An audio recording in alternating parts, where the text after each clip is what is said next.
It's me, the parenting guru, Alyssa Worrell, and I'm super excited to be back again. I'm so excited about what God is doing in the lives of parents and how the parenting guru and all of you are making changes in the lives of your children. I wanted to bring today a little different in terms of bringing a scenario to you that someone brought to the parenting guru, myself. And today we're going to be talking about how to take your kid to another level of accountability. Now, just for purpose of the scenario that we're talking about, it's a 9th grader and a 7th grader.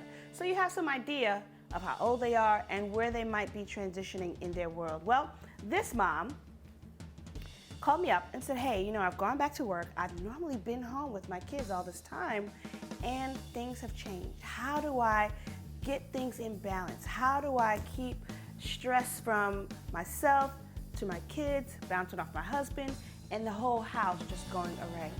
Well, the first thing we looked at was her. And I began to ask her, well, why is it that you started schooling your children anyway? Because she's a homeschool mom. And you can use this example across the board. And she's kind of quiet over the phone.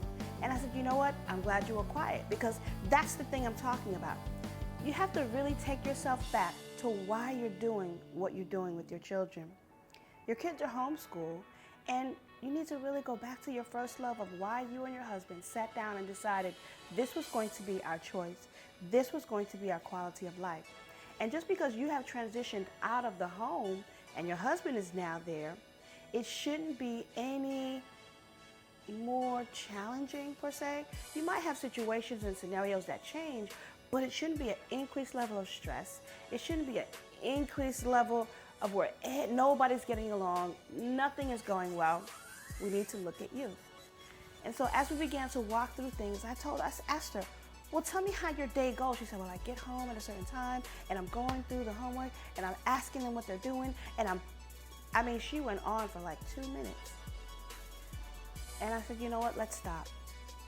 Let's look at what's really going on. If God has transitioned your family for you to be out of the home and your children are still being homeschooled, then you need to look at what God is saying. Obviously, there's a level of maturity that God wants in your children and also in you. As you look at accountability when it comes to our children, we have to look at where they are in their lives. What developmental stage are they in? And if you've never asked yourself these questions, it's a great time to do that. She has a 9th grader and a 7th grader. Well, now when it comes to homework and doing things, it should no longer be mom is right there, right at the pen while they're writing. It should now be about conversation. It should now be about a conversation of, tell me what your plan is, as she's talking to her students. Tell me what your plan is for getting this done, so that mom is no longer right there at the hip. Here's what happens when we do that. If we stay in that same position with our children, it doesn't give us the opportunity to see God maturing them. Because if you notice, the more she backs away, the more that 7th grader has to depend on their own skills now being built up of prioritizing, planning, and doing what needs to be done. And then that 9th grader has to really begin to prioritize, plan, put things first and what needs to be done. Along with now, that 9th grader has moved up in a level of accountability because he is now the main sibling with the younger sister. When you put all those things together, you have to really take it step by step. As our young people move from one stage to another, we really have to go back and ask the Lord, what's your plan for our kids? What do you see for them? And many times as parents, we forget to do that part because we really believe that we're the only ones raising them. And we're not. We're co-parenting per se with God. And believe it or not, God is parenting us simultaneously.